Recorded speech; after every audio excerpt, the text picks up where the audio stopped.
Nifty trading at all time high. लेकिन क्या आपके स्टॉक हाई पे चल रहे हैं? कहीं ऐसा तो नहीं जो स्टॉक आपके पास है वो कम्प्लीटली कंटिन्यूसली नीचे जाते जा रहे हैं? निफ्टी जो है कम्प्लीटली 16,500 तक आ गया है और वो भी कोरोना लेवल से डबल से भी ज़्यादा हो गया है। लेकिन स्टॉक जो है आपने अब जो लिए हुए हैं वो कम्प्लीटली कुछ दिनों से कुछ महीनों से नीचे जाते जा रहे हैं। इसका एक कारण है। कारण आपको समझने के लिए 1 साल पीछे जाना पड़ेगा। 1 साल पहले हमने कोरोना की एक अच्छी खासी डाउनसाइड मूवमेंट देखने को मिली कोरोना की वजह से। उस मूवमेंट से क्या हुआ कि बहुत सारे जो शेयर थे वो हमें सस्ते लेवल पे मिले और बहुत सारे लोगों ने लिए भी। बहुत मार्केट में बहुत लोग ने एंट्री की और बहुत मनी फ्लो आया मार्केट में, जिससे कि मार्केट ऊपर चला गया। ठीक है, अब इस टाइम पे क्या हुआ, जो शेयर डिमांड में नहीं थे वो भी डिमांड में आ गए। जो पैनी शेयर थे वो भी लोग लेने लग गए। जिन कंपनी का बिजनेस हो चाहे ना हो, लोग वो भी शेयर लेने लगे और वो शेयर तेज़ी से भागने लगे।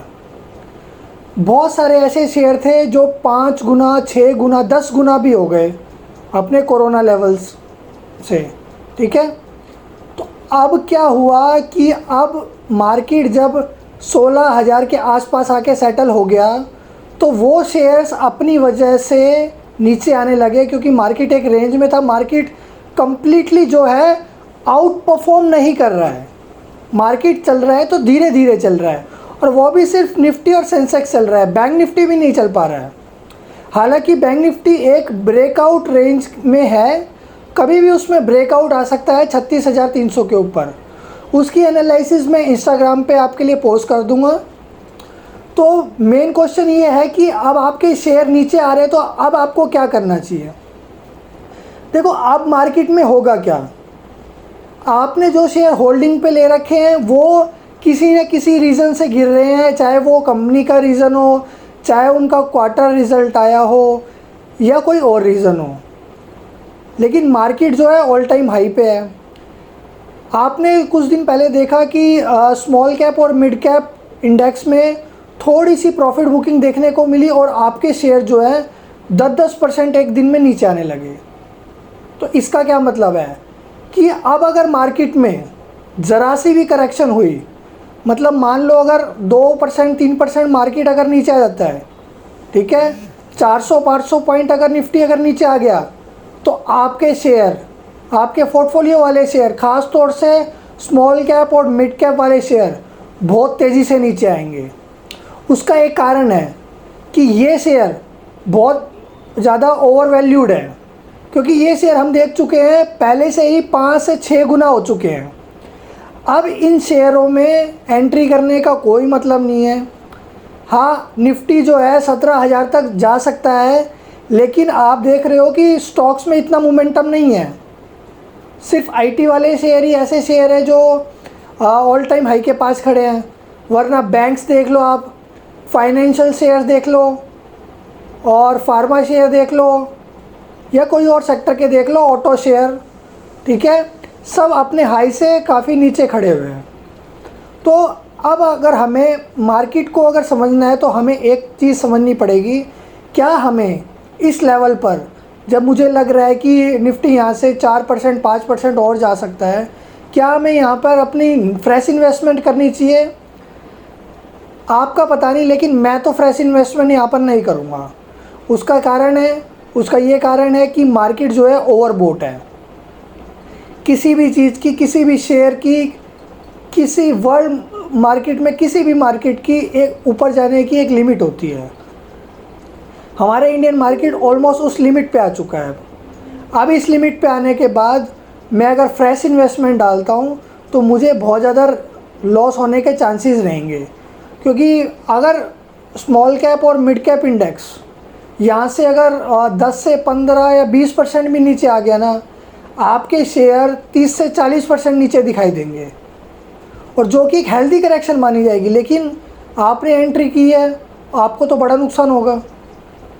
ठीक है, आपको बड़ा नुकसान होगा और आपके पास कोई अब रास्ता भी नहीं है, आपको एवरेज भी करना पड़ेगा। तो क्या अभी आपका होल्ड करना स्टॉक्स में या फिर फ्रेश इन्वेस्टमेंट लेना जस्टिफाई करता है? ये चीज़ें आपको खुद भी सोचनी चाहिए कि जब आप जिस लेवल पे मार्केट में एंटर कर रहे हो उस लेवल पे स्टॉक्स का क्या रेट चल रहा है, उस लेवल पे स्टॉक्स का क्या वैल्यूएशन चल रहा है, उस लेवल पे मार्केट का क्या वैल्यूएशन चल रहा है। इन चीज़ों को जाने बगैर अगर आप मार्केट में एंटर करोगे तो वही काम होगा कि आपने जिस रेट पे लिया स्टॉक वहीं से नीचे आने लगा। मैं आज आपको ये सब चीज़ें इसलिए बता रहा हूँ क्योंकि मुझे बहुत सारे मैसेज आते हैं कि सर अब जो है क्या इन्वेस्टमेंट किया जाए, अब इस टाइम पे कौन सा शेयर लिया जाए, कौन सा अच्छा शेयर है। देखो, ट्रेडिंग के मौके तो हमें रोज़ ही मिलते हैं। मैंने कोई शेयर लिया, एक दिन में बेच दिया या इंट्राडे में बेच दिया, कल बेचा परसों बेचा या एक हफ्ते में बेच दिया। ये मौके तो हमें मिलते ही रहते हैं, चाहे मार्केट अप साइड हो या डाउन साइड, चाहे आपका ट्रेड बाय साइड का हो या सेल साइड का, ये मौके हमें मिलते रहेंगे। लेकिन क्या आप जो 3 महीना 6 महीने के लिए होल्ड कर रहे हो पोजीशन, या 1 साल के लिए होल्ड कर रहे हो, तो क्या वो इस टाइम पे आपका होल्ड करना या फिर आपका फ्रेश बाय करना जस्टिफाई करता है? आंसर आपको खुद पता है। आप मुझसे सुनना चाहते हो, मैं आपको भी कई बार बता चुका हूँ कि मार्केट को थोड़ा सा करेक्शन होने दो। करेक्शन किसको होने दो?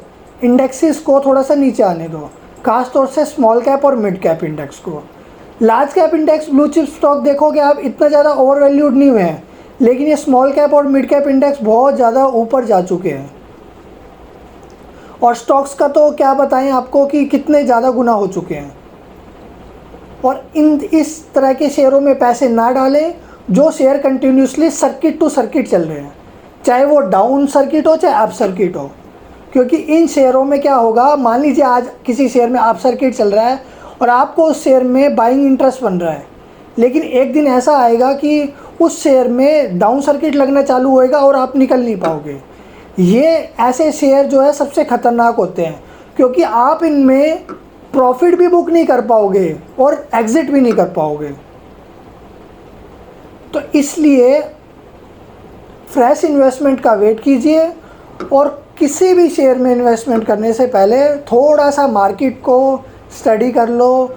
मार्केट किस लेवल पे खड़ा है, इन्वेस्टमेंट फ्रेश करना चाहिए, नहीं करना चाहिए, या कौन सा शेयर लेना चाहिए।